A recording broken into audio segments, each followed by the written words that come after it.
بسم اللہ الرحمن الرحیم۔ آپ کی خدمت میں عرض کر رہے تھے کہ وضو ٹوٹنے کے سلسلے میں ایک بنیادی اصول یاد رکھیے گا کہ گندگی کے، نجاست کے بدن سے خارج ہونے سے وضو ٹوٹتا ہے بس، چنانچہ کسی چیز کے جسم میں داخل ہونے سے وضو نہیں ٹوٹے گا۔ نمبر 2، آپ نے کہیں پر بھی نگاہ ڈالی اس سے کوئی وضو نہیں ٹوٹے گا۔ نمبر 3، آپ کے ظاہری بدن پر کوئی نجاست لگ گئی اس سے بھی وضو نہیں جاتا ہے۔ انشاءاللہ اس پر مزید کلام کرتے ہیں، کال لیتے ہیں۔ السلام علیکم۔ لائن ڈراپ ہو گئی ہے، تو چنانچہ اب کچھ جسم سے جو گندگیاں خارج ہوتی ہیں ان کے بارے میں کلام کر لیتے ہیں۔ نمبر 1، یہ جو عموماً ہم پیشاب وغیرہ کرتے ہیں یا مطلب بڑا استنجا کرتے ہیں، انہیں مخرج معتاد کہتے ہیں۔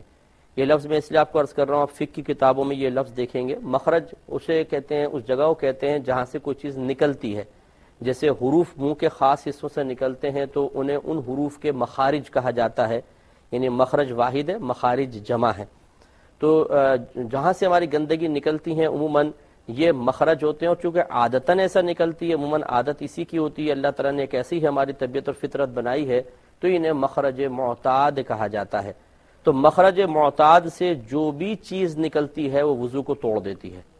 یہ بس ایک بنیادی اصول یاد رکھیں، مخرج معتاد سے جو بھی چیز نکلے، چاہے وہ پیشاب ہو، بڑا استنجا ہو، خون حیض ہو، نفاس ہو، یا مزی ہو، ودی ہو، مادہ منویہ ہو، یہ سب کے سب وضو کو توڑ دیا کرتے ہیں۔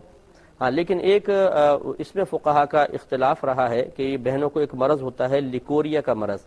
اس میں عموماً مطلب عام نارمل حالت میں بھی پانی کا اخراج ہوتا رہتا ہے، اور یہ تو اس میں اس اتفاق ہے کہ یہ پاک ہوتا ہے، کتنا ہی کپڑوں پر لگ جائے کپڑے بالکل ناپاک نہیں ہوں گے۔ لیکن مسئلہ یہ ہے کہ کیا اس سے وضو ٹوٹے گا کہ نہیں ٹوٹے گا؟ تو بہت سے فقہا نے یہی فرمایا کہ اس سے وضو نہیں جائے گا۔ بعض یہ کہتے ہیں کہ احتیاطاً وضو کر لے تو بہت بہتر ہے، کیونکہ نبی کریم صلی اللہ علیہ وسلم نے ایک بنیادی ضابطہ ارشاد فرمایا کہ ہر وہ چیز جو مخرجین سے نکلتی ہے، سبیلین سے نکلتی ہے، یعنی وہی مخرج معتاد، تو وہ وضو کو توڑ دیتی ہے۔ تو یہ چونکہ عام کلام ہے سرکار کا صلی اللہ علیہ وسلم، مطلق کلام کیا، تو اس میں لیکوریا کا پانی بھی داخل ہونا چاہیے۔ تو اس لیے بعض کہتے ہیں کہ اس سے وضو ٹوٹ جائے گا، لیکن اکثر فقہا اسی پر ہیں کہ لیکوریا کے پانی سے وضو نہیں جائے گا۔ باقی جو کچھ خارج ہوتا ہے مخرج معتاد سے وضو کو توڑ دیتا ہے۔ تو ایک تو مخرج معتاد سے جو چیز نکلتی ہے وہ وضو کو توڑ دیتی ہے۔ دوسرا، دکھتی آنکھ سے نکلنے والا پانی، یہ بھی وضو کو توڑ دیتا ہے۔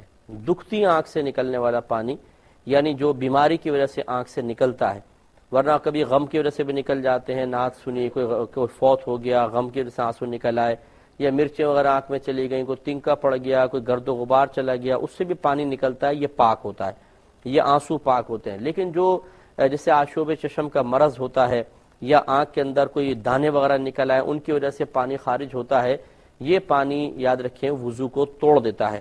لیکن جب تک یہ آنکھ کے اندر رہے گا نہیں ٹوٹے گا۔ جیسی آنکھ سے نکل کے یہ بہے گا تھوڑا سا، یا اتنا کہ بہنے کی صلاحیت رکھتا ہو، مثلا آپ کے آنکھوں میں پانی آیا اور اس سے پہلے کہ ٹپکتا آپ نے فوراً رومال سے اس کو صاف کر لیا، پھر آیا پھر صاف کر لیا، پھر آیا پھر صاف کر لیا، بہنے نہیں دیا، تو غور اس بات پہ کرنا ہوتا ہے کہ اس کا اصل میں حقیقتاً بہنا کوئی لازم نہیں ہے۔ آپ کو غور یہ کرنا ہے کیا یہ پانی اتنی مقدار میں آیا تھا کہ اگر میں صاف نہ کرتا تو یہ بہہ جاتا؟ اگر یہ ہاں میں آپ کا دل گواہی دیتا ہے کہ ہاں اتنی مقدار میں تھا کہ ہم صاف نہ کرتے تو ضرور بہہ جاتا، تو بس وضو ٹوٹ جائے گا۔ تو حقیقتاً بہنے کا اعتبار نہیں ہے، بلکہ اتنی مقدار کا اعتبار ہے کہ اگر ہم اس کو صاف نہ کریں، اس کو نہ روکیں تو وہ بہنے لگ جائے تو وہ وضو توڑ دیتی ہے۔ تو چنانچہ یہ پانی آنکھوں سے جو دکھتی آنکھ سے نکلتا ہے وضو کو توڑ دیتا ہے۔ اسی طرح کہیں سے بھی بدن سے خون یا پیپ نکلے اور اتنی مقدار میں نکلے کہ بہنے کی صلاحیت رکھتا ہو، اس سے بھی وضو ٹوٹ جایا کرتا ہے۔ خون اور پیپ اگر نکلا اور اتنی مقدار میں کہ اگر آپ اس کو صاف نہ کرتے تو وہ بہہ جاتا، اور ایسی جگہ نکلا ہے کہ جس کا غسل یا وضو میں دھونا فرض ہے، تو وہ وضو توڑ دے گا۔ چنانچہ دیکھیں کان کے سوراخ کے اندر کا دھونا نہ وضو میں لازم ہے نہ غسل میں لازم ہے، لہذا بالفرض اگر اندر کوئی دانہ تھا، پھوٹ گیا، پیپ نکل آئی، اس سے وضو نہیں جائے گا۔ ایسی مثال کے طور پہ کوئی آنکھ کے اندر خون نکلا لیکن آنکھ سے باہر نہیں آیا، تو آنکھ کے اندر کا دھونا نہ وضو میں فرض ہے نہ غسل میں فرض ہے، ابھی بھی وضو قائم رہے گا۔ باقی پورے حصے بدن پہ کہیں سے بھی خون یا پیپ نکلا اور اتنی مقدار میں کہ بہنے کی صلاحیت رکھتا ہے تو وضو ٹوٹ جائے گا۔ ابھی جیسے میں نے آپ کو دکھتی آنکھ سے پانی والے مسئلے میں سمجھایا کہ مثال کے طور پہ یہاں پہ کٹ لگ گیا اور خون نکلا، اب یہ خون آیا، آپ نے اس کو تھوڑا سا ٹیڑھا کر کے دیکھا، وہ بالکل نہیں چل رہا، رکا ہوا ہے، آپ نے یوں ٹیڑھا، جھٹکا نہ دیں، جھٹکے سے تو ایک دم وہ پھیلے گا، بلکہ آرام سے یوں کریں۔ اگر یہ نہیں چل رہا تو یہ اس سے وضو نہیں جائے گا، کیونکہ یہ بس نظر آیا، ظاہر ہوا ہے، چلا نہیں ہے، اس میں اتنی مقدار میں نہیں نکلا کہ جو چلنے کی صلاحیت رکھتا ہے۔ اور یاد رکھیں یہ خون پاک بھی ہوگا، لہذا اگر آپ نے کپڑے پہ لگا دیا، اس طرح تھوڑا سا نکلا تھا بس آپ نے لگایا تو کپڑا پاک رہے گا، یہ خون ناپاک نہیں ہے، نہ یہ وضو کو توڑے گا۔ لیکن اگر خون نکلا اور آپ نے یوں کیا تو چلنے لگا، بس تھوڑا سا بھی چلے گا، وضو ٹوٹ جائے گا۔